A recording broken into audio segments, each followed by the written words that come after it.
ආයුබෝවන් සාක්‍යවංශ නාලිකාවෙන් අද දිනේදී අපි ඔබට ඉදිරිපත් කිරීමට සූදානම් වෙන්නේ කාලිංගය. එහෙම නැත්නම් කලිංගු රට. මේ කාලිංග රාජ්‍ය පිළිබඳ විස්තර තමයි අද ඉදිරිපත් කිරීමට සූදානම් වෙන්නේ. මේ කාලිංග රට එහෙම නැත්නම් මේ කලිංගු රට විශාල ප්‍රදේශයක පැතිරලා තිබුණා. මෙහි නගර කීපයක්ම අපිට හඳුනා ගන්නට හැකි වුණා. එම නගර ටික මම මුලින්ම ඔබට හඳුන්වලා දෙන්නම්. දන්තපුරය, සිංහපුරය, බ්‍රහ්මපුරය, කාලිංගපුරය, විසෝපුරය, මායාපුරය. මෙන්න මේ පුරවරයන් 6ක් එකතු වෙලා තමයි මේ කාලිංග රාජ්‍යය. එහෙම නැත්නම් මේ කලිංගු රට අපිට හඳුනා ගන්නට හැකි වුණේ. ඉතින් මෙන්න මේ ආකාරයෙන් අපි බලමු මේ දේශාටන වාර්තා සහ වෙනත් ලේඛන උපයෝග කරගෙන කොහොමද මේ කාලිංග රාජ්‍යයේ වපසරිය විහිදිලා තිබුණේ කොහොමද කියලා අපි හඳුනගමු. ඒ හින්දා මම ඔබට මතක ඇති මගේ මීට පෙර වැඩසටහන ඉදිරිපත් කරේ අපි කොසඹෑ නුවර සම්බන්ධයෙන්. කොසඹෑ නුවරින් පස්සේ හියුන්සාන් හිමියන්ගේ වාර්තාවේ සඳහන් වෙන්නේ මායාපුරයට නැත්තම් මැටිපුරයට යන ගමන සම්බන්ධයෙන් තමයි සඳහන් වෙන්නේ. අපි බලමු ඒ තොරතුරු සනාථ වෙනකොට අපිට මේ කාලිංග රාජ්‍යය කොහොමද සනාථ වෙන්නේ කියලා. මෙන්න මේ ආකාරයෙන් තමයි ඒවා අපිට හඳුනගන්න පුළුවන් වෙන්නේ. මම ඔබව රැගෙන යන්නම් හියුන්සාන් හිමියන්ගේ වාර්තාවේ මෙන්න මේ ආකාරයෙන් තමයි 271 වෙනි පිටුව. ඔබ ළඟ තියෙනවා නම් මේ පොත බලන්න පුළුවන්. 271 වෙනි පිටුවේ තියෙනවා යමුනාවෙන් එතරවි. දැන් යමුනා ගඟ මම ඔබට පෙන්වුවානේ පැහැදිලිවම කළු ගඟ සහ අර අඹන් ගඟ එකතු වී අද අඹන් ගඟ විදිහට හඳුන්වන්නේ යමුනා ගඟ කියලා මගේ කොසඹෑ නුවර වැඩසටහනදී පෙන්වුවා. එතනින් පස්සේ කොහොමද හියුන්සාන් හිමියන් යන්නේ කියන එක මේ 171 පිටුවේ තියෙන යමුනාවෙන් එතරවි නැගෙනහිර යුර දිගේ ගොස් මතිපුර දේශයට පැමිණිය හැක කියලා තියෙනවා. එහෙමනම් අපි බලමු යමුනාව ඉඳලා නැගෙනහිරට ගිහලා කොහොමද මේ යුර දිගේ ගිහලා මතිපුරයට යන්නේ කියන එක. ඊට පස්සේ කියනවා ලී 6000ක් පමණ වට ඇති මෙහි අගනුවර ලී 20ක් පමණ වට ඇත්තේ බොහෝ ධන දානය පුෂ්ප ඵල වර්ග තියෙනවා කියලා තියෙනවා. බලමු එහෙමනම් අපි මේ පිවිසුම කොහොමද හියුන්සාන් හිමියන් මේ ස්ථානයට ගියේ කියලා. මෙන්න මේ ආකාරයෙන් තමයි අපි Google සිතියමේදී අපි ඒක හඳුනගමු. මෙන්න මේ ආකාරයෙන් ඔබට මතක ඇති මම පෙන්නවා මේ තමයි වත්ස ජනපදය කියන එක හඳුනගත්තා. හඳුනගෙන එහි කොසඹෑ නුවර තමයි අපි පෙන්වන්නේ. ඔබට මතක ඇති මෙන්න මේ තමයි අඹන් ගඟ. මේ එන්නේ අඹන් ගඟ. මේක තමයි යමුනාවේ මැදින් ගලන ගඟ කිව්වා. ඊට පස්සේ මේ නැගෙනහිර දිශාවට ගියාම තමයි ගංගා ගඟ කියුවා. දැන් මේ මැතිපුරයට නැත්තම් මතිපුර දේශයට යන්නේ හියුන්සාන් හිමියන් මේ නැගෙනහිරට ගිහිලා නැගෙනහිර යුර දිගේ තමයි යන්නේ. ගියපුවාම මේ මැතිපුර දේශයේ තියනවා කියලා කියනවා. අපි ඊළඟට බලමු මේක තවත් අපිට හඳුන ගන්න පුළුවන් මේ ඔබ මේ දකින්නේ කාලිංග නුවර කියලා අපේ Google සිතියමේ මේ ස්ථානේ නම් කරලා තියෙනවා. කාලිංග පුරවරය තමයි මේ තියෙන්නේ. කාලිංග රාජ්‍යය කිව්වහම මීට වඩා විශාල වපසරියකට මේක පැතිරීමක් දක්නට ලැබෙන. අපි ඒවා එකින් එක මම අර කියපු විදියට පුරවරයන් 6ක් තියෙනවා. ඒ 6 අපි හඳුනගමු මේ වාර්තාවන් ඔස්සේ. මෙන්න මේ ආකාරයෙන් තමයි මම මේක විශ්ලේෂණය කරලා ඔබට පෙන්නන්න. මේ තියෙන කාලිංග දූපත කියන එක. ඒතර මේ කාලිංග දූපතයත් එක්ක තමයි මේ කාලිංග නුවර කාලිංග පුරවරේ ඒ නටමුන් තියෙන. අපි ඒක හඳුනගමු. ඊළඟට අපි යමු ඊළඟ දසුනට.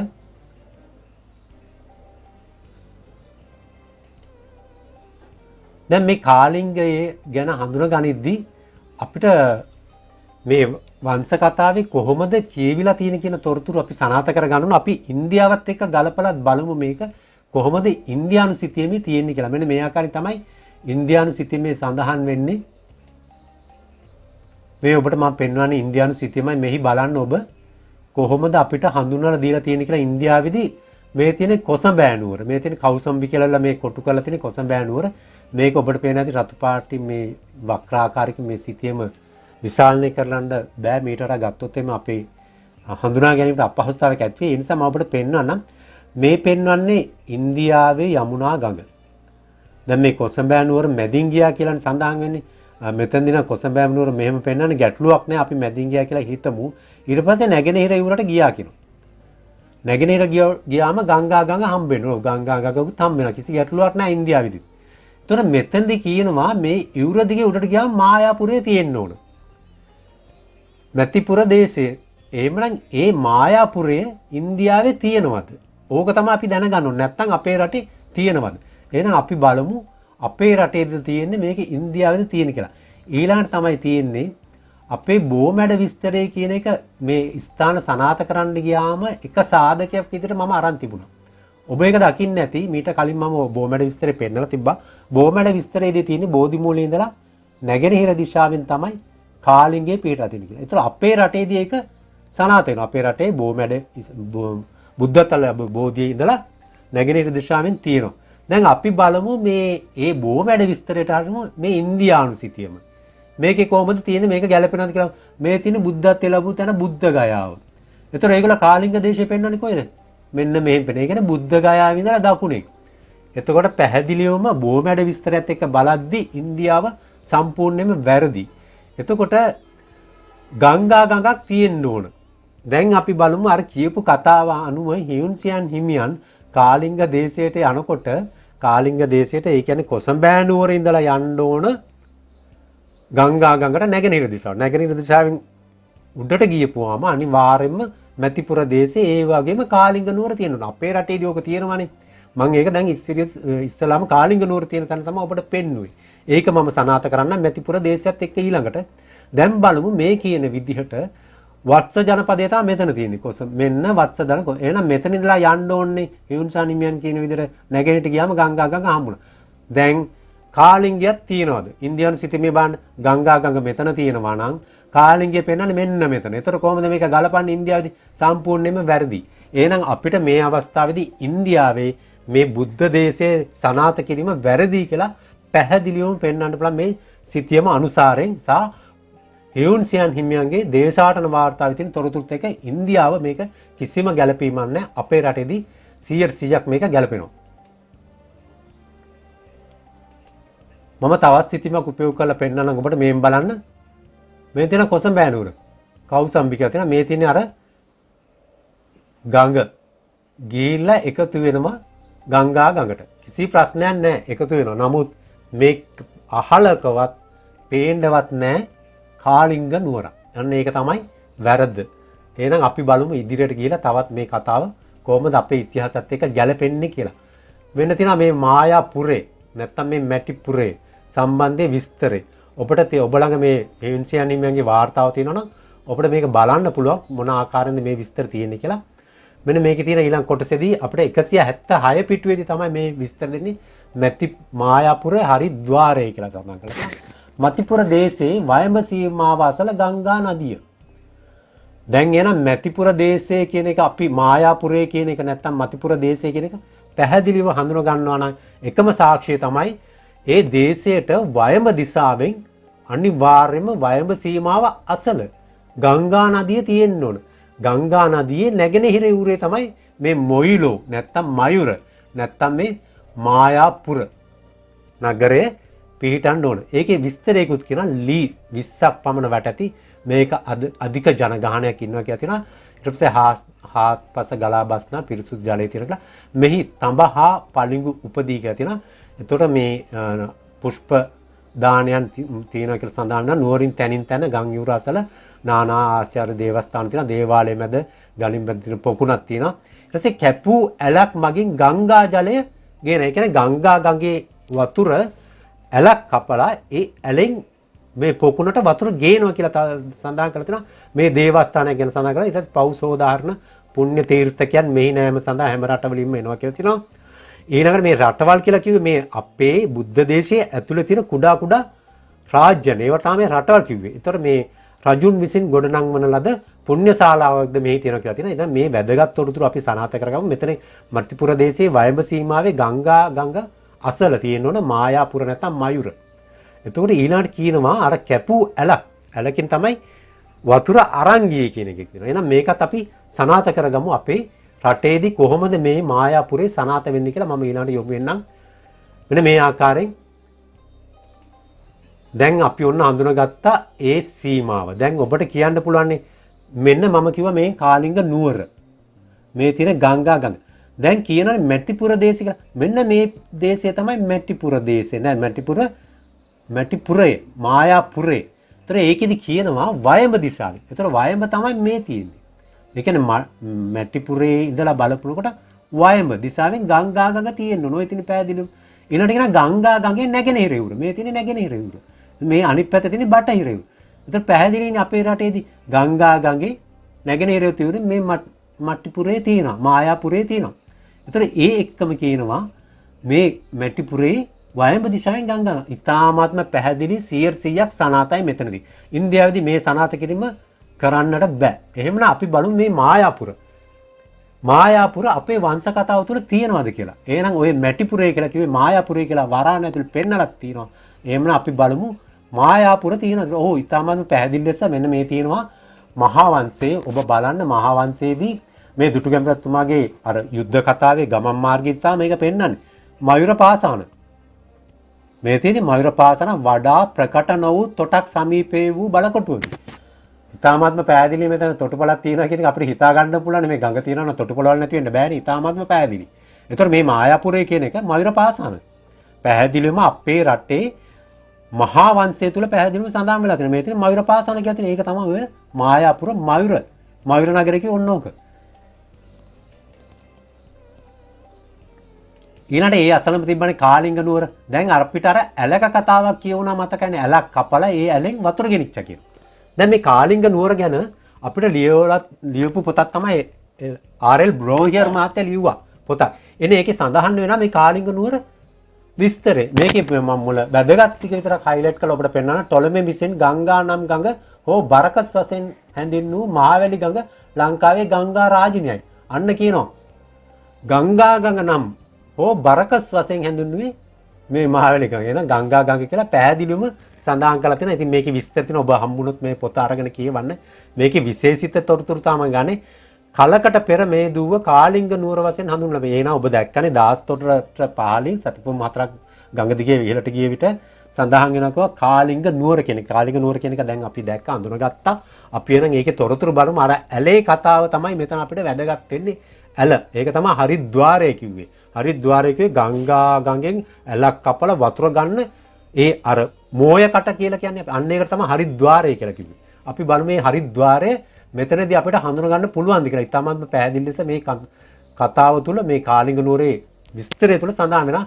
මෙහි බොහෝ නටමුන් තිබුණා කියලා තියෙනවා. ඒකේ විශාල අඩි 72 වැඩි කිරීම අඩි 51 ඉලිප්සාකාර ගොඩනැගිලි අත්තිවාරම් ඇස ගැටෙනවා කියලා තියෙනවා. කාලිංග නුවර මහා වංශයේ එක් පරිච්ඡේදයක යහපත් ධනගේ සන්තුෂ්ටේ සහ ප්‍රසාදේ පතා කරනු ලැබූ උපසම්පදා කර්මයක් පිළිබඳව සඳහන් වෙලා කියලා. එහෙනම් මහා වංශෙත් මේ කාලිංග නුවර ගැන විශේෂයෙන් සඳහන් වෙලා තියෙනවා. 13 වන සියවසේ විජයබාහු රජතුමාගේ මේ සිද්ධියක් සම්බන්ධයෙන් වාර්තා කරන අපේ මහා වංශයේ මේ පරිච්ඡේදය තුල. එහෙමනම් ඊළඟට බලමු මේ කාලිංග විශාල දූපත වූ කාලිංග නුවර දකුණු කෙළවරේ පුහිටි කුඩා දූපත් රාශිය විසින් මහවැලි ගඟ ශාඛා කීපයකට බෙදෙනවා කියලා සඳහන් වෙලා තියෙනවා. පරාක්‍රම බාහු රජුණන් කාලේදී මේ කාලිංග දූපත අසල කාර්ය බහුල යාත්‍රා හදන කාර්ය බහුල ස්ථානයක් තිබලා තියෙනවා.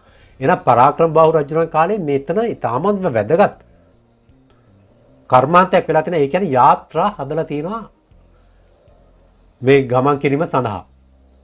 තවදුරටත් අපි බලමු තියෙන විස්තර මොනවද කියලා. මෙන්න මේ ආකාරයෙන් තමයි තියෙන්නේ. මාළිගඟ ඉහළ කොටසේ කාලිංග දූපතට මේ තියෙන්නේ. අන්න අර ඇලේ කතාව දැන් කියනවා. කවුද කියන්නේ මේ ආර්.එල්. බ්‍රෝහියර් මහත්තයා කියනවා. මේ තියෙන්නේ ඔවුන් උපයෝග කරගත් කපා මේ තියෙන්නේ ඉංජිනේරුවෝ ගඟ හරස් කර බැම්මක් බැන්දාහ. ඔවුන් උපයෝග කරගත් කපා කුට්ටි කළ සමහර ටොන් 2-3 තරමේ බරති ගල් පර්වත අද දක්වා එහි දක්නට ඇත්ත කියලා තියෙනවා. එහෙනම් ගඟ හරස් කරන්න බැම්මක් බැඳලා තියෙනවා. ටොන් 2-3 බරති ගල් පාවිච්චි කළා තමයි ඒ බැම්ම බැඳලා තියෙන්නේ. බැඳලා කියනවා මේ කළුගල් වලින් ගඟේ ජලය පාලනය කළ පසු ඇලවල් දෙකකින් එකක් දකුණු පැත්තට අනික ගඟේ වම් පසටද කපා ඒවා ඔස්සේ ජලය ගෙන ගිය බව පෙනේ කියලා සඳහන්. එහෙනම් ඊටාමත්ම පැහැදිලි අර හේවුන්සියන් හිමියන්ගේ වාර්තාවේ කියපු ඇලේ කතාව මෙන්න පැහැදිලිවම තියෙනවා. ඇලවල් දෙකක්ම තියෙනවා. යුරේ දෙපැත්තෙම කපලා අරන් ගිහලා තියෙනවා වතුර. ඒ ඔස්සේ ජලය ගින බව සඳහන්. විශිෂ්ට වැව් නිර්මාතෘවරයෙකු වශයෙන් අප හඳුනාගත් කවුද මේක කරේ? මහසෙන් රජතුමා. මහසෙන් රජතුමා තමයි මේ කර්මාන්තයේද ඇලවල් කපලා මේ වතුර අරන් ගියේ. මහා වංශයේ තුල මෙන්න මේ හදපු ඇල මේ කතාව කොහොමද මහා වංශය හඳුන්වන්නේ? මහා වංශයේ මේ හඳුන්වන්නේ මහා පබ්බතාන්න ඇල යනුවෙන්. කාලිංග වේල්ලේ සිට නැගෙනහිරට ගැලුවේ මේ ගඟ විය යුතුයි කියලා සඳහන් කරලා තියෙනවා. එහෙනම් මේ මහසෙන් රජතුමා හදපු මේ ඇලවල් දෙකෙන් නැගෙනහිර පැත්තෙන් ගලපු එක හඳුන්වලා තියෙන්නේ මහා පබ්බතාන්න ඇල විතරේ. නම් කාලිංග වේල්ල කාලිංග නුවර ළඟින් හදපු වේල්ලේ ඉඳලා තමයි මේ වතුර අරගෙන ගියේ. ඒතර අර හියුන්සියන් හිමියන්ගේ කතාවේ කියවෙන ඇලේ කතාව හරි. ඒතර හරිද්වාරය කියලා කිව්වේ ඔන්න ඔතෙන්ට අර ඇල කපුවම එතන ඇතින මෝය කටට තමයි කිව්වේ. ඒක මහා පරාක්‍රම බාහතුමා විසින් මේ ඇලවල් ප්‍රතිසංස්කරණය කළ තියෙන ඊට පස්සේ පිළිසකර කරලා තියෙනවා. ඒතරතුරු මේකේ ඇතුළත් වෙනවා. අපි බලමු තවදුරටත් ඉස්සරහට ගිහිල්ලා. අපි බලමු මේ පබ්බතාන්න ඇල මෙන්න මේ ආකාරයෙන් ඒ පබ්බතාන්න ඇලේ විස්තරය මෙන්න මේ විදිහට අපිට ගන්න පුළුවන්. ඉන්ටර්නෙට් එක හරහා පබ්බතාන්න ඇල කවුද මහාවංශයේ සඳහන් වන්නේ මහසෙන් රජු පබ්බතාන්න ඇල ලෙස ඇඳින්න නැල ඉදිකර බය කාලිංග නුවර අසල මහවැලි ගඟේ වීදින කාලිංග යෝධ ඇල මහාවංශයේ දක්වා ඇති විස්තරයට හොඳින් ගැලපේ. බ්‍රෝහියර් කියලා මෙන්න මේ වාර්තා කරලා ඊට පස්සේ මහසෙන් රජතුමා තමයි මේ පුරාණ ලෝකයේ ශ්‍රේෂ්ඨතම ජලාශ තනන්න මහසෙන් රජතුමා විදිහට හඳුන්වලා තියෙනවා. මහසෙන් රජු විශාල ජලාශ දහසයක් සහ දිගු ඇල මාර්ග ඉදිකලේ කියලා සඳහන් කරලා තියෙනවා. දැන් අපි බලමු මේ කාල සීමාව කොයි කාලෙද මේක කරේ කියලා. නැත්තම් මේ හියුන්සාන් හිමියන් කියන කතාව අපිට සනාථ කරගන්න නම් මේ මහසෙන් රජතුමා හියුන්සාන් හාමුදුරුවෝ එනකොට මේක හදලා තියෙන්න ඕනේ. නැත්නම් අපිට ඒක සනාථ කරගන්න බෑනේ. එහෙනම් අපි බලමු ඒක අපේ මේ රජවරුන්ගේ මෙන්න මේ ආකාරයෙන් ලයිස්තුවක් අපිට ගන්න පුළුවන්. ඒකෙදි අපිට සනාථ වෙනවා මේ තියෙන්නේ මහසෙන් රජතුමා. එයා කොයි කාලෙද ඉන්නේ? ක්‍රිස්තු වර්ෂ 276 303. ඒතර පාහියන් හාමුදුරුවෝ එන්නේ ක්‍රිස්තු වර්ෂ 400 දී. හියුන්සාන් හාමුදුරුවෝ එන්නේ ක්‍රිස්තු වර්ෂ 600 දී. ඒතර පේනවනේ මේක ක්‍රිස්තු වර්ෂ 276 දී තමයි කවුද ඉන්නේ? මහසෙන් රජතුමා. එතකොට ඒ මහසෙන් රජතුමාට පස්සේ ඉන්නේ සිරිමේඝවර්ම. අන්න ඒ කාලෙද තමයි අපිට ඔය කියන්නේ දලදා වහන්සේ අනුරාධපුරයට ගෙනාවා කියලා කියන්නේ. අන්න ඒකත් තියෙනවා ඔයගලන්ට දැනගන්න පුළුවන්. ඒකත් 312 වර්ෂයේ තමයි ඒක ගේන්නේ. එතකොට ඊට පස්සේ මහා නාම රජතුමා ඉන්නවා. එයා කීයද ඉන්නේ 410 432 ක්‍රිස්තුවර්ෂ 400 නි පාහින් ඉන්නයන්ගෙන. එතකොට මෙන්න මෙතන ඕගොල්ලන්ගේ මේ ඉතිහාසයේ තවත් වැදගත් සිද්ධියක් සිද්ධ වෙනවා. ඒකත් මේ දැනගන්න තමයි මම මේක ඔබට ඉදිරිපත් කරන්නේ. මේ මහා නාම රජතුමා ඉන්නවා බුද්ධදාස රජතුමාගේ දෙවනි පුතා. 400 ඉඳන් 400. ඔන්න වෙනවා කොහොමද arrival of Chinese monk Fa-Hien. අන පාහියන් හිමියන් ආවේ. අපි කියනවානේ 400 ක්‍රිස්තුවර්ෂ 400 කියලා. දැන් මෙතන සඳහන් කරන 412 දී ආවා කියලා. මෙන්න මේ මහා නාම රජතුමාගේ කාලේදී මේ අනුරාධපුරයට 412 දී ආවා කියන එක තමයි මේ සඳහන් කරලා තියෙන්නේ. ඊට පස්සේ මෙතන තව සිද්ධියක් වෙනවානේ. Translation of Sinhalese Buddhist Communities Pali Buddhaghosa හාමුදුරුවෝ පාලි භාෂාවට පරිවර්තනය කරන සිංහල භාෂාවෙන් තිබුණු අපේ අටුවාව. ඒතර මේක සිද්ධ වෙන්නේ කොයි කාලෙද?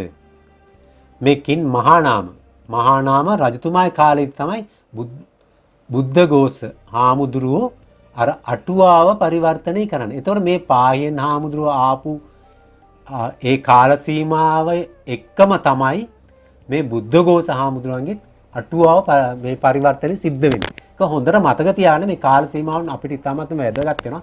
දැන් හියුන්සාන් හාමුදුරුවන් එන්නේ එතකොට ක්‍රිස්තු වර්ෂ 600. ඒතකොට ඉතාමත්ම පැහැදිලි මහාසේන රජතුමා එතකොට මේ ඔය කියන ඇලවල් දෙකම හදලා ඉවරයි. ඒතකොට හියුන්සාන් හාමුදුරුවෝ දකින කතාව 100%ක් ගැලපෙනවා. ඇල හදලා ඉවරයි. ඊළඟ අපි බලමු මේ ක්‍රිස්තු වර්ෂ 600 දී හිටපු රජතුමා. ඒතර ඒකත් අපිට දැනගන්න පුළුවන් කවුද මේ හියුන්සාන් හාමුදුරුවෝ ඉන්නකොට ආපු රජතුමා. ක්‍රිස්තු වර්ෂ 575 608 ඔන්න ওই කාලේ තමයි එන්නේ. කවුද ඉන්නේ? පළවෙනි අග්ගබෝධි තමයි ඉන්නේ. එයාගේ මේ සම්බන්ධතාවය මෙතන ඔබට දීලා තියෙනවා බලන්න. එතකොට මේ ක්‍රිස්තු වර්ෂ 600 දී ආවා කියලා තමයි අපි සඳහන් වෙන්නේ. එතකොට ඔන්න ඊටමන්ම පැහැදිලි අපේ රජවරු හිටපු කාල සීමාවේදී මෙන්න මේ අය ආපු බව වාර්තා වෙනවා. ඒතර අපිට හඳුනා ගන්න පුළුවන් කොයි කාලෙද ආවේ කියන එක. එතකොට අපිට දැන් අනුරාධපුරයේදී හියුන්සාන් හිමියන් මහා පාලි දානශාලා ළඟට එනවනේ. එතකොට දන්ත ධාතු විහාරයක් එතන තියෙනවා. ඒක ඔක්කොම සනාථ වෙනවනේ. මොකද පායන ආමුදුරෝ එනකොට අනුරාධපුරයේදී දකින්නවා දන්ත ධාතු තැන්පත් කරපු ස්ථානේ. එතන තියෙනවා සනාථ වෙලා තියෙනවා. පුරාවිද්‍යාවකින් සනාථ කරලා තියෙනවා. ඒතකොට එහෙමනම් මේ මහා පාලිදාන ශාලාව වලට මේ හියුන්ෂන් හාමුදුරුවෝ එනවා. ඉතින් ඒක මම මගේ වීඩියෝ වලින් පෙන්නලා දීලා තියෙනවා. ඉතින් මම හිතන්නේ මේ කාල සීමාවේදී අපිට ඒක අඳුන ගන්න පුළුවන් හිටපු රජගොල්ලෝ. එහෙනම් අපි බලමු ඉදිරියට ගිහලා තව දුරටත් මේ කතන්දර කොහමද මෙන්න මේ ආකාරයෙන් තමයි තියෙන්නේ කාලිංග නුවර තිබුණු නටමුන්. ඔබට මම පෙන්නන්නම් මෙන්න මේ ආකාරයෙන් අපි කාලිංග නුවර ගැන තමයි දැන් කතා කළේ. මේ තියෙන නටමුන් මෙන්න මේ ආකාරයෙන් දැක ගන්නට හම්බ වෙනවා. මේවා අන්තර්ජාලයෙන් ලබාගත් ඒවා. ඇතුලේ වනාන්තර දැන්ට වනගත වෙලා තියෙන්නේ. මේ ඇතුලේ වනාන්තරයට ගිහලා තමයි සජීවී දසුන් ගන්න ඕන. ඉදිරියේදී ඒ ලබා මා ඉදිරිපත් කරන්න මෙන්න මේ ආකාරයෙන් අපි හඳුනගමු. දැනට අන්තර්ජාලයේ මෙන්න මේ ආකාරයෙන් ඒ රූප ඔබට නටමුන් වල ඡායාරූප දැක ගන්න පුළුවන් මෙන්න මේ ආකාරයෙන් තියෙනවා. මෙතන පැරණි වැසිකිලි ගල. ඒ වගේම තමයි මේ තියෙන්නේ නටමුන් වෙලා තියෙන පරිසරය තුල විශාල ගස් වැවිලා තියෙනවා. මෙන්න මේ ආකාරයෙන් ඔබට ඒවා දැක බලා ගන්න පුළුවන්. අපි අවස්ථාව ලැබුණාම මේ ස්ථානෙට ගිහිල්ලා ඔබට සජීවී දසුන් ලබා දෙන්නම්. මෙන්න තියෙනවා දාගැබක් තිබුණ එකක් හාරලා විනාශ කරලා තියෙනවා. මේ ඔබට පේන ඇති පැහැදිලි මේ තියෙන ගඩොල්. මේ තියෙන ගඩොල් මේ කඳු ගැටිය වගේ තියෙන මේ ගඩොල් තමයි යටපත් වෙන්නේ. ඒව තමයි මේ හාර තියෙන විශාල බලක් හාරලා මේ තිබුණු දාගැබ් විනාශ කරලා තියෙනවා. මේ තියෙන තවත් ඒ වගේ නටමුල් විශාල ප්‍රමාණයක් තියෙනවා මේ වනාන්තරය ඇතුලේ. කාලිංග පුරවරේ විශාල පැතිරීමක් දක්නට ලැබෙන විශාල ජනගහනයක් හිටපු ස්ථානයක් විදිහට තමයි හඳුන්වලා දීලා තියෙන්නේ. මෙන්න මේ ආකාරයෙන් ඔබට අර මම කිව්වේ නිදන් හොරුන් විසින් හාරලා තියෙන මේ දාගැබේ ගඩොල් ඔබට පැහැදිලිව පේන ඇති දාගැබ යටට එනකන් හාරලා තියෙනවා. මේ තියෙන තවත් නටමුන් තියෙනවා මේ ආකාරයෙන්. මේ තියෙන තවත් දාගැබක නටමුන් දාගැබ් කීපයක්ම තිබිලා තියෙනවා. මේ තියෙන ඒකත් මේ හාරලා විනාශ කරලා තියෙනවා. මේ ආකාරයෙන් සලකුණු සහිත විශේෂ සලකුණු සහිත නටමුන් ගල් කැටයම් සහිත ඒවා දැක ගන්නට හැකි වෙනවා. මේ තියෙන එතන අක්ෂර සහිත ඒ වගේම කැටයම් සහිත කණුවක්. මේකේ දැන්ට අක්ෂර නම් හඳුනා ගන්නට හැකියාවක් නැහැ. මේ ආකාරයෙන් තමයි ඒක තියෙන්නේ. කැටයම විතරක් සාමාන්‍ය මට්ටමින් හඳුනා ගන්න පුළුවන්. මොකක්ද කියලා පැහැදිලිව කියන්න බෑ. දැන් අපි යොමු වෙලා බලමු. දැන් මේ කාලිංගය ගැන අපි කතා කරානේ. කාලිංගය ගැන කතා කරාම කාලිංගෙත් රජ කෙනෙක් ඉන්න ඕනේ. නැත්තම් මේක වෙන්න බෑනේ කතන්දරේ. හියුන්සන් හාමුදුරුවනේ පායන හාමුදුරුවනේ ක්‍රිස්තුවස් 400 දී එනකොට කාලිංගේ රජතුමක් එන්න ඕන. දැන් අපේ වංශ කතාව තුල කියන්නේ කාලිංග මාග ගැන. කාලිංග මාග එන්නේ ක්‍රිස්තුවස් 1200 දී. ඒක මම ඉදිරියේදී පෙන්නන්නම්. එතකොට ඊට කලින් තමයි මේ හියුන්සන් හාමුදුරුවෝ පායන හාමුදුරුවෝ දෙන්නම ඇවිල්ලා. එතකොට මේ කාලිංගේ රජ කෙනෙක් ඉන්නවනේ. මම ඒකට භාවිතා කරනවා මෙන්න මේ පොත. ඊට ඉස්සෙල්ලා මම පෙන්නන්න මේ කාලිංගේ හිටපු රජතුමා කවුද කියන එක. මොකද මේක අපි හඳුනගත්තාම අපිට ලේසි. මේන් තියෙනවා මේක අති විශේෂ පොතකින් ලබාගත් දෙයක්. ඉදිරියේදී මේව ඔබට හෙළිදරව් කරන්න පුළුවන්. තවත් තොරතුරුත් එක්ක තියෙනවා. තඩ්ඩමලයි කියන ස්ථානයේ තමයි කවුද ඉන්නේ? කාලිංග රජු මානවී සිටි ස්ථානයේ. එතන තමයි මත්ත විහාරය. තඩ්ඩමලයි වල තමයි මත්ත විහාරය තියෙන්නේ. එතන තමයි කාලිංග රජුගේ මානෙලා හිටියේ. දැන් අපි කාලිංග මාග ගැන කතා කරොත් කාලිංග මාග මොකද කරේ ඇවිල්ලා සම්පූර්ණයෙන්ම යාපනයේ කරේ නගර වලින් ඉඳන් ඇවිල්ලා යාපනය අල්ලගත්තා. ඒක විනාශ කරා. ඊට පස්සේ ආව පොළොන්නරුව විනාශ කරා. එතන ඉඳන් අනුරාධපුරයට ආව. අනුරාධපුර විනාශ කරා. සියලුම බෞද්ධ රාජධානි විනාශ කළා. බෞද්ධ නටබුන් ඔක්කොම විනාශ කරා. බෞද්ධ ජනයා මරා දැමුවා. හරි දරුණු කූර පාලකේ. එයාව ඊට පස්සේ යුද්ධ කරලා යුද්ධෙන් තමයි පන්නලා දැම්මේ. එයා මහාන උනේ නැහැ. එතකොට ඒ ඔය කියන වංශ කතාව කියන කාලිංග රජුරෝ නෙමෙයි මම මේ කියන්නේ. ඊටාමත්ම පැහැදිලිව කියන්නේ තඩ්ඩමලේ කියන ස්ථානයේ ඉන්න කවුද? කාලිංග රජු. ඔන්න අපේ කාලිංග රජුරෝ. හැබැයි නම තාම හොයාගන්න බෑ. නම සඳහන් වෙලා නැතිනම් කාලිංග රජු. එහෙනම් අපේ කාලිංග කියලා රාජ්‍යයක් තිබිලා තියෙනවා. ඊටාමත්ම පැහැදිලිවම සනාතන මේ කතාව වලින් කාලිංග රජ මානවී සිටි ස්ථානේ කොහෙද? මත්ත විහාරේ. දැන් මත්ත විහාරේ කොහොමද අපි හොයාගන්නේ? මෙන්න මේ ආකාරයෙන් පුළුවන් හොයාගන්න. පුරාවිද්‍යා දෙපාර්තමේන්තුවෙන් පොතක් රචනා කරලා තියෙනවා. ඒක තමයි පෞරාණික ස්ථාන හා ස්මාරක මුලතිව් දිස්ත්‍රික්කේ පුරාවිද්‍යා දෙපාර්තමේන්තුවේ ප්‍රකාශනයේදී 2018 තමයි මේක ප්‍රකාශයට පත් කරලා තියෙන්නේ. මේ පොත තියෙනවා නම් හරි හොයලා හරි බලන්න. මයි ගාව නම් තියෙනවා. මම පෙන්නන්න මේකේ. තඩ්ඩමලේ කොයිද තියෙන්නේ කියලා. රයිට්. මෙන්න මේ ආකාරයෙන් තමයි මේකේ සඳහන් කරලා තියෙන්නේ. තඩ්ඩමලේ තියෙනවා මහා වංශයට අනුව සුළුක් බෝ රජු ක්‍රිස්තුවර්ෂ 601 611. අපි මෙයා ගැන දැනගත්තා මීට කලින් කතා කරා. අග්ගබෝධි රජතුමා කියලා. හොඳයි බලමු. කරවන ලද මත්ත පර්වත විහය ප්‍රධාන ගරේ තඩ්ඩමලේ ලෙස හඳුනා ගනි. දැන් මහාවංශේ මේක කියනවා මේ කතාව අපිට. කොයිද තඩ්ඩමලේ මහාවංශේ කියනවා කොයිද මත්ත පර්වත විහාරය. ඒ කියන්නේ අර මත්ත විහාරය.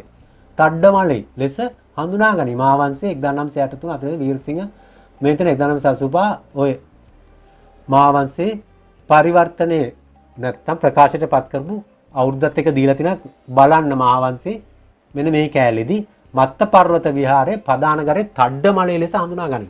දැන් තඩ්ඩමලේ කොයිද තියෙන එක අපි හොයාගමු. එතකොට මත්ත විහාරයත් හොයාගන්න අපිට දැන් තඩ්ඩමලේ මත්ත විහාරයේ තියෙන කියලා මහාවංශයත් සනාථ කරලා තියෙනවා. එහෙනම් අපි බලමු එන මේක අපේ Google සිතියමින් හඳුනාගමු. එතකොට අපිට අපේ කාලිංග රජතුමා කොයිද හිටියේ කියන එක සනාථන මේක දැන් අපි මං අර කියපු පුරාවිද්‍යා පොතෙන් හෙළිදරව් කරලා තියෙනවා.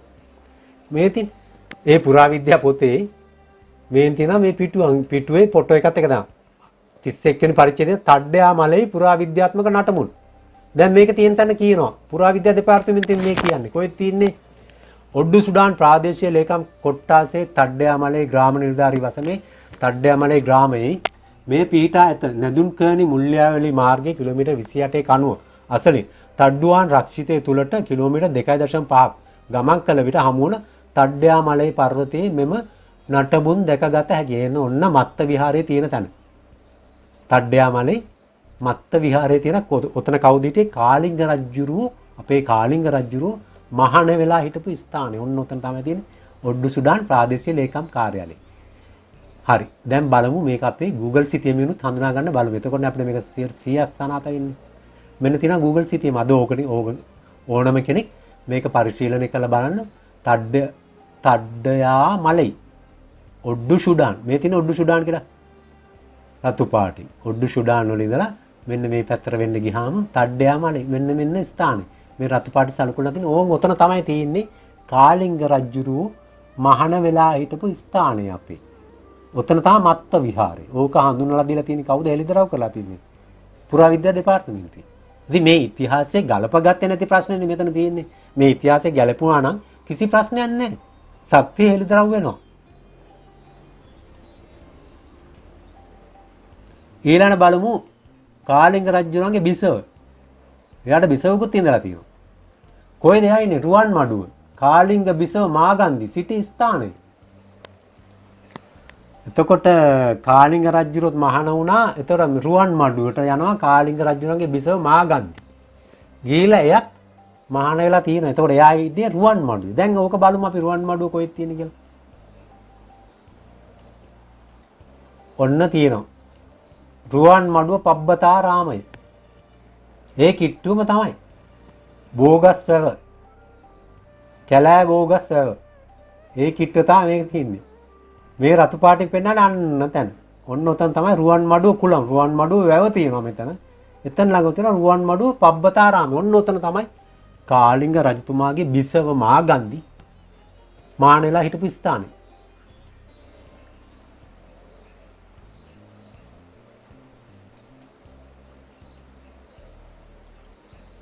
හරි. දැන් ඊළඟට අපි බලමු අපිට කියනවනේ මේ වංශ කතාවේ අපේ කාලිංග රජුරුයි මාගන්දි ගැන කියන්නේ නැතුව අර ඉන්දියාවෙන් ආපු කාලිංග මාග ගැන නම් කියලා තියෙනවා. අපි ඉතින් එයා ගැන බලමු. එයා එන්න මොන අවුරුද්දේද? එයා මොනවද කරේ කියලා. මෙන්න එයා ගැන විස්තරයක් තියෙනවා මෙන්න මේ ආකාරයෙන්. කාලිංග මාග ක්‍රිස්තු වර්ෂ 1215 දී. එතකොට හියුන්සාන් ආවේ ක්‍රිස්තු වර්ෂ 600 දී. එයා ඇවිල්ලා අවුරුදු 600කට 615ක 600කට විතර පස්සේ තමයි කාලිංග මාගෙ ඉන්නේ. එතකොට හියුන්සාන් හාමුදුරුවෝ ආවේ ක්‍රිස්තු වර්ෂ 600 ඊට කලින් අවුරුදු 200කට කලින් තමයි පාහියන් හාමුදුරුවෝ ආවේ. එහෙමනම් කාලිංග රජුරු ඊට පස්සේ හිටියා කාලිංග නුවර අර හියුන්සාන් වාර්තාවේ පාහියන් වාර්තාවේ කියන ඒවා ඔක්කොම හරි එතකොට. මොකද මේ කාලිංග මාගෙන් ඊට පස්සේනේ මේ ඔක්කොම හාමුදුරුවෝ ඇවිල්ලා ගියාට පස්සේ අවුරුදු 600කට පස්සේ එයා ඇවිල්ලා මොකද කරන්නේ? කාලිංග මාගේ 1915 දී දෙමළ සොල්දාදුවන් 24000ක විශාල හමුදාව සමග කරේ නගර වෙත ගොඩ බැස්සේය. යාපන රාජධානිය තම පාලනයට ගත්තේ. ඉන්පසු කාලිංග මාග පොළොන්නරුවට ගොස් දෙවන පරාක්‍රම පාණ්ඩයන් පරාජය කර වසර 21ක් පාලනය කරා. එතකොට 1255 දක්වා පාලනය කරලා සිංහල සිංහාසනයේ සමග යාපනයට පසු බැස්සා කියලා. ඒ කියන්නේ අන්තිමේදී යුද්ධ කරලා ඉවලා තමයි යත් එක යුද්ධ කළා තමයි පළවා හරින්නේ. එතකොට මේ කාලිංග මාග ගැන මේ අපේ ඕගලන්ට බලන්න පුළුවන් මේ වගේ රජවරුන්ගේ ලයිස්තුව අරගෙන බලන්න. මාග කියලා තියෙන්නේ මෙන්න මෙයා තමයි තියෙන්නේ. කාලිංග කින්ඩම්. ඒ කියන්නේ ඉන්දියාවේ කාලිංගේ ඉඳලා තමයි එන්නේ. එතකොට අපේ රටේ කාලිංගයක් තියෙනවා. ඒක කිසි ප්‍රශ්නයක් නැහැ. ඉන්දියාවෙත් කාලිංගයක් තියෙනවා. හැබැයි මම ඒක පැහැදිලිවම පෙන්නනවානේ. ඉන්දියාවේ කාලිංගය අප හේවුන්සන් හාමුදුරුවෝ කියන කතාවටත් පායන් හාමුදුරුවෝ කියන කතාවටත් ගැලපෙන්නේ නැහැ. ඒතර ඉතාමත්ම පැහැදිලිනේ. මේ මාගේ එන්නේ කොහේඳලද? ඉන්දියාවේ කාලිංගයේ ඉඳලා. ඒ කිසි ප්‍රශ්නයක් නැහැ අපිට. එයා ඇවිල්ලා තමයි අපේ රට විනාශ කරන්නේ. අපේ කාලිංගයයි ඔය ඔක්කොම තියෙන පොළොන්නරුව අනුරාධපුරේ ඔක්කොම විනාශ කරන්නේ එයා. ඇවිල්ලා මේ තියෙන 24000ක ආමි කණ්ඩායමක් එක්ක ආවා කියලා මේ ඉංග්‍රීසියෙන් සඳහන් කරලා තියෙනවා. 1215 ඉඳලා 1236 දක්වා ක්‍රිස්තු වර්ෂ මේ කාලිංග මාගේ ඉන්නවා. ඒතකොට මේ කාලිංග මාග ඔය කාලිංග පුරයට පටලවලා වෙලා ඒක තමයි එයාගේ රාජධානිය කියන සම්පූර්ණ වැරදි. ඒවා පිළිගන්න එපා. එහෙමනම් ඉතිහාසයේ එතන ලොකු වරදක් තියෙනවා. මම ඒක තමයි මේ නිවැරදිව ඔබට පෙන්නලා දුන්නේ.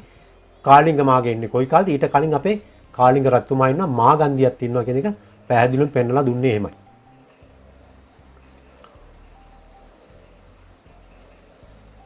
එතකොට මෙයා මොනවද කරේ?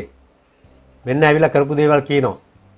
පරාක්‍රම පාණ්ඩේ ඝාතනය කළ අනුරාධපුරේ සහ පොළොන්නරුවේ විහාරස්ථාන කොල්ල කෑ පසු කේරළයේ සිට පැමිණි ඔහුගේම සොල්දාදුවන් විසින් මාග රජු කිරුළු පන්දලන්දලලා පුලත්ති නගරයේ අගනුවරක ගියා කරගත්තා කියලා තියෙනවා. චූලවංශී හමුදාව අනුකම්පාව විරුද්ධ බෞද්ධ ආගම මුළුමනින්ම විනාශ කළ බවත් බොහෝ ස්තූප කොල්ල කෑම් සහ විනාශ කිරීම ගැන විස්තර කර ඇත කියලා තියෙනවා. ඊටමන්ව ක්‍රූර පාලකෙක් අපේ සම්පූර්ණ බුදුදහමයි බෞද්ධ ආගමික ස්ථාන සම්පූර්ණයෙන්ම විනාශ කරා.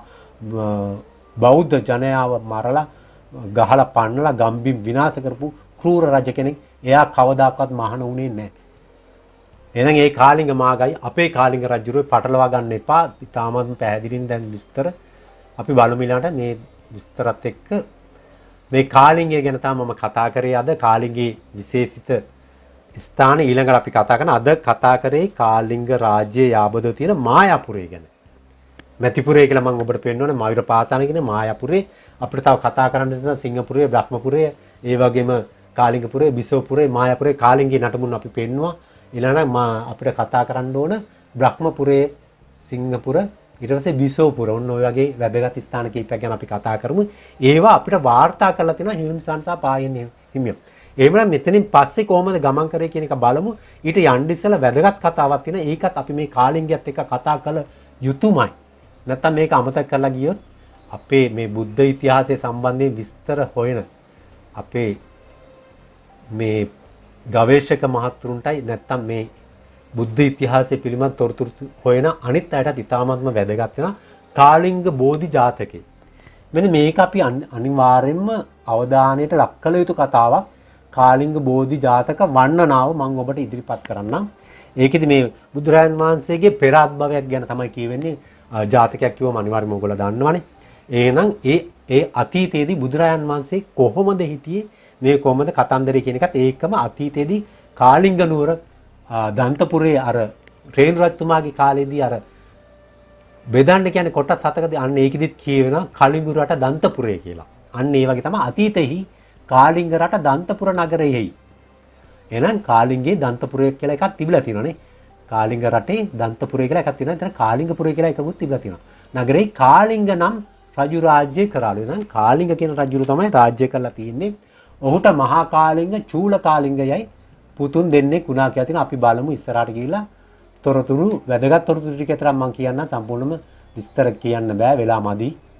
ඊට පස්සේ කියනවා මේ කාලිංග නම් රජු ශක්තිති රජ කෙනෙක් විදියට ධර්මානුකූලව රාජ්‍ය මේ කරගෙන ඉන්නවා. මේ කරගෙන ඉන්නකොට මේ කාලිංග රජුරවන්ට මේ ඉන්නවා බ්‍රාහ්මණ කෙනෙක්. එයා තමයි කාලිංග භාරද්වාජ බ්‍රාහ්මණ. එයා තමයි මේ කාලිංග රජතුමාට උපදෙස් ඔක්කොම දෙන්නේ. කොහොමද වෙන්නේ විස්තර කරලා මේ ඒතර කාලිංග භාරද්වාජ ඒ කාලිංග කියන රාජ්‍ය තුල බෝධියක් අඳුන ගන්නවා.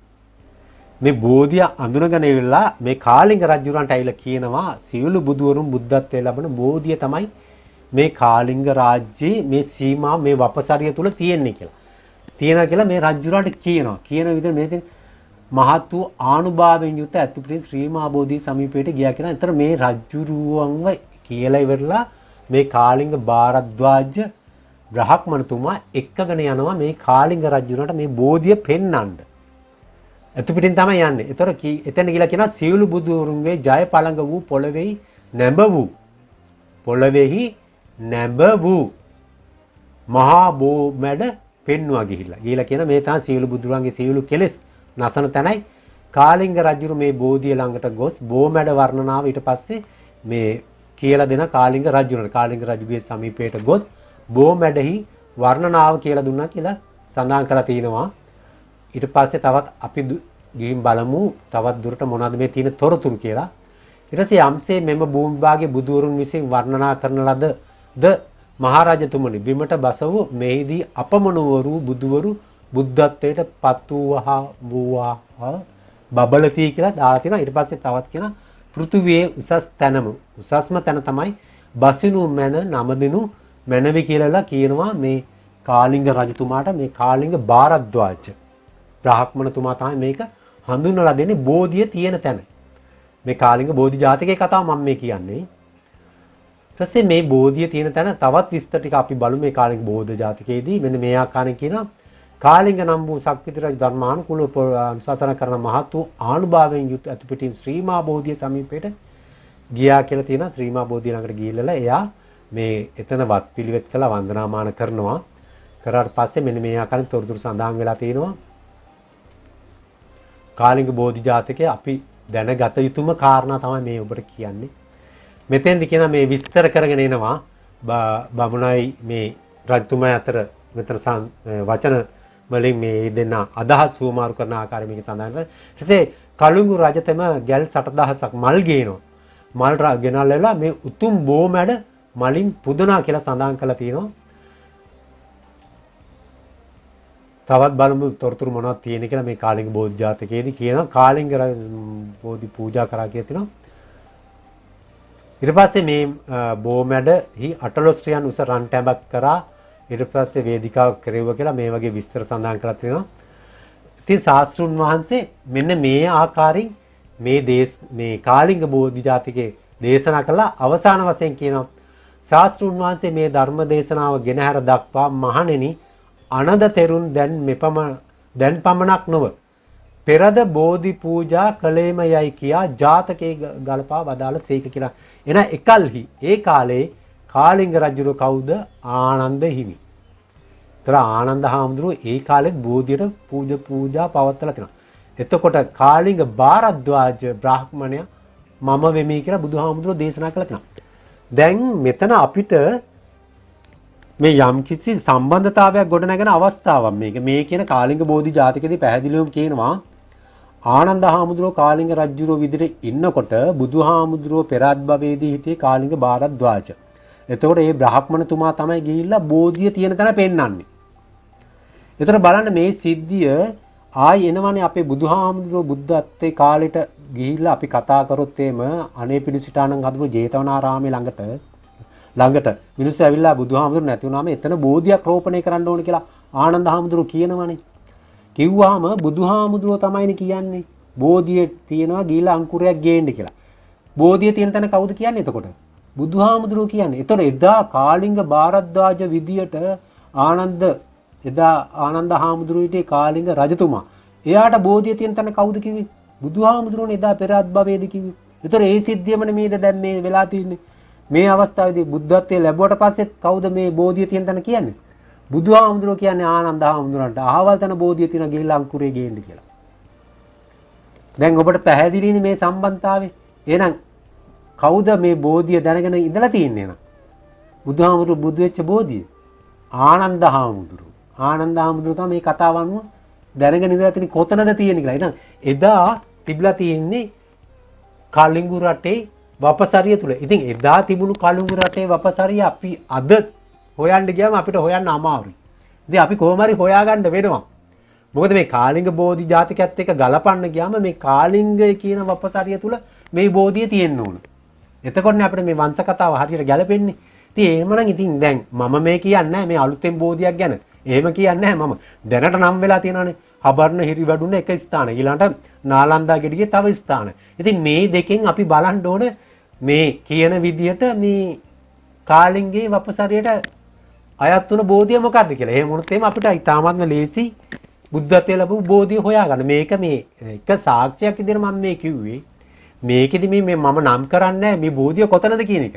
ඉතින් අපිට මේක හඳුනා ගන්න පහසු වෙන ක්‍රමයක් තමයි මේ කිව්වේ කාලිංග බෝධි ජාතකය තුලින් මේ විදිහේ සම්බන්ධතාවයක් තියෙනවා කියන එක. ඉතින් ඒ හින්දා අපිට දැන් කාලිංග අද තියෙන කාලිංග නුවරේ වපසරිය අපි හොයාගන්න වෙනවා. මම අර කිව්ව පුරවරයන් 6ත් එක්කම. ඒතකොට තමයි අපිට මේ කලිංගු රට කියන එක අඳුර ගන්න පුළුවන්. අන්න එතනදී අපිට අඳුර ගන්න පුළුවන් වෙයි. නැත්නම් ඒ කියන වපසරිය තුලට අහු වෙන්න පුළුවන් ওই බෝධියෙන් දෙකෙන් එකක් නේ වෙන්න ඕන අනිවාර්යයෙන්ම. දෙකම වෙන්න බෑනේ. දෙක එකක් වෙන්න ඕන. එතන අපි බලමු ඒක කොහොමද වෙන්නේ කියලා ඉදිරියේදී.